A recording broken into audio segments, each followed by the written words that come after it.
So AI is typically used to format a cover letter or tailor your resume.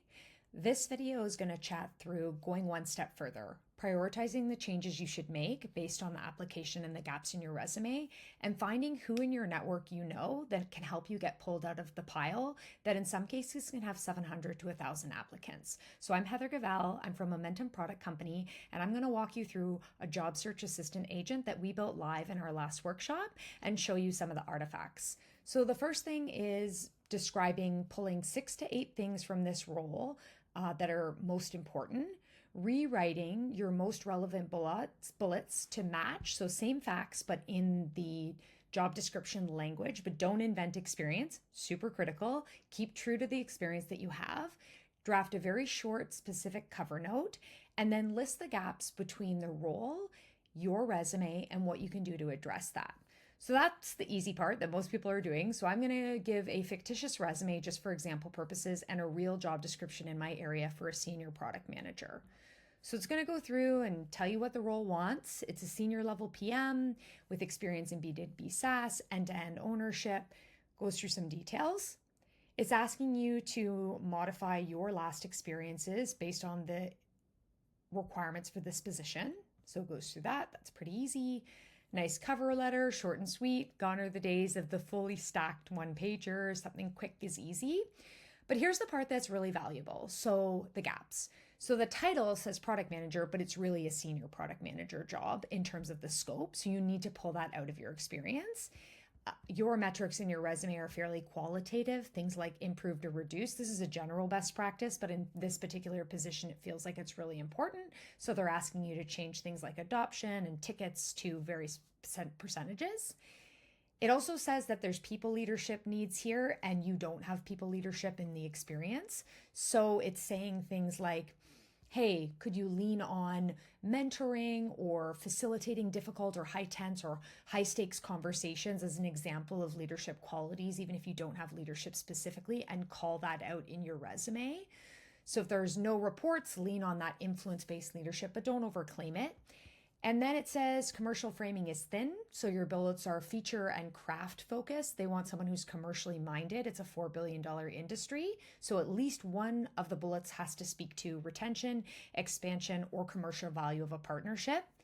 It talks about a domain adjacency. So as most folks are realizing when they're applying to positions, even if you have all the skills, they're often looking for people who have experience in that domain. So they're giving you ideas of how you can make parallels between the domains you have worked in and the domain of this job. So any parallels in those personas, call those out. So it would feel like you have experience with people very similar to the domain and users of this job, even if you haven't worked directly with that persona. And then it mentions a career gap. So what we've asked the agent to do is build a visual asset to represent the effort versus impact for getting the position of making some of those changes. So really good. We've got a little graph here that just goes through what would be some of the quick wins. So they're saying commercial framing, lead with scope, not title, and domain adjacency. That's stuff you have already. It's just positioning. There'd be a little bit of work, so more in the big bets, but probably worth the effort, quantifying your metrics. So if you don't already have metrics quantified in your resume, that does take time to put that together, but probably worthwhile. Like that's pretty high impact to the candidate, but high effort. And then surfacing leadership as well, like a little less in terms of the impact and middle of the road in terms of effort. And then it's basically saying career gap, like not really going to make a big difference. Don't worry too much about that. And then after it goes through that, we've asked it to address the connections. So really easy. You can't scrape LinkedIn, not a good idea. But you can download your connections. That's a completely viable thing. So you can download your connections into a CSV file, and then you can run Claude on the CSV file and see who you might know that you could help leverage for this particular job.